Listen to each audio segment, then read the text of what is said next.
J'ai rencontré Marc-Antoine, en fait, ça fait depuis au moins une vingtaine d'années. Alors, on a étudié ensemble. J'avais un besoin au niveau des placements. Planifier la retraite en termes de placement plus long terme. Ensuite, j'ai eu l'avènement de ma petite famille, donc point de vue familial, donc on parle aussi des assurances. On a revu également tout ce qui concerne les régimes enregistrés d'épargne études. Parallèlement à ça aussi, il y a d'autres besoins qui ont émergé. C'est le besoin, je me suis lancé en affaires. Donc, le fait de me lancer en affaires amenait aussi toute une reconfiguration en termes fiscaux, en termes de personnel, entreprise, etc. Puis, j'ai récemment acheté une nouvelle maison, fait que ça nécessitait aussi tout un plan financier propre à ça.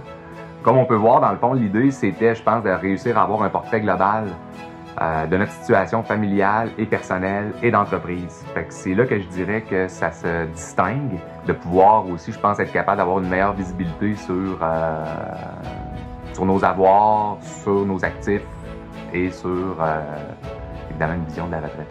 Je pense que ce qui est important quand on recherche des qualités pour un planificateur financier, quelqu'un qui offre des services au niveau des finances comme Marc-Antoine, la capacité d'être au fait des besoins et de l'évolution de la situation financière de la personne. Ce que ça veut dire concrètement, c'est d'être capable, dans le fond, de se rendre disponible et d'assurer une certaine présence constante. Pas trop, mais sentir que la personne est là. En tout cas, pour moi, dans ma réalité, ça a bougé beaucoup dans les 5-8 dernières années. C'est là que je pense que de sentir que tu as quelqu'un qui peut aussi te permettre d'aligner, de réajuster en fonction de tes besoins réels, ça, c'est une première qualité qui me paraît importante.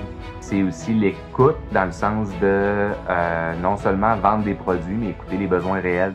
Moi, comme entrepreneur, je suis rentré dans une situation pour laquelle j'ai eu plein de décisions à prendre dans l'incorporation, après ça, au niveau fiscal.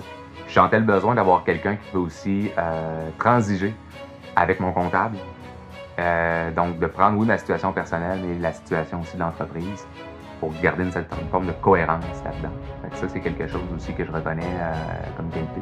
Évidemment, il y a une expertise que j'appellerais plus technique, que ce soit dans le placement, que ce soit, ou si tu n'as pas l'expertise, d'avoir aussi des personnes à qui se référer. Ça, pour moi, c'est signe de professionnalisme. Donc, d'être capable de connaître ça dans quoi tu es bon, mais aussi d'être capable d'avoir un réseau autour de toi pour être capable de référer pour de la fine expertise sur des besoins particuliers. Ce qui est bénéfique, à mon point de vue, c'est que on soit capable, dans le fond, de bien distinguer si, par exemple, tu as un comptable, tu as un avocat, tu as différents professionnels qui travaillent, puis tu as aussi un professionnel en services financiers. Moi, dans ma réalité, ce qui s'est passé, c'est que je voulais juste m'assurer, dans le fond, que ce qu'on travaillait d'un côté était cohérent avec ce qui était fait de l'autre côté d'un autre professionnel. Là où je pense qu'il faut juste faire attention, c'est de pas essayer d'empiéter l'un sur l'autre. C'est des expertises qui sont complémentaires. Oui, il y a des bases communicantes. À mon point de vue, ça m'apparaît quelque chose de très important, puis qui permet aussi de pouvoir vraiment travailler dans la même direction. Une grande qualité aussi, c'est parler finances, mais être capable aussi d'entretenir la relation. Que ce soit la relation, je dirais plus personnelle, puis familiale aussi, parce que c'est pas vrai que quand même tu es un client, tu as un avoir, tu as ci, tu as ça. C'est tout un contexte qui est autour de ça, qui est la famille, qui est la conjointe, les enfants, etc. Puis ça, je pense que c'est important que ça rentre dans la balance. C'est une donnée qui est primordiale. Pour recommander Marc-Antoine, en fait, je dirais, première des choses, je pense, professionnalisme. Je suis capable de dire que c'est quelqu'un qui va agir comme professionnel. Je dirais expertise, dans le sens que, en termes de compétences liées à son domaine, c'est quelqu'un qui est à jour, c'est quelqu'un qui, je pense, a toute l'expertise nécessaire. Je dirais aussi importance de la relation. Donc, c'est quelqu'un avec qui il va prendre soin, puis va se rendre disponible dans la mesure du possible, mais va se rendre disponible.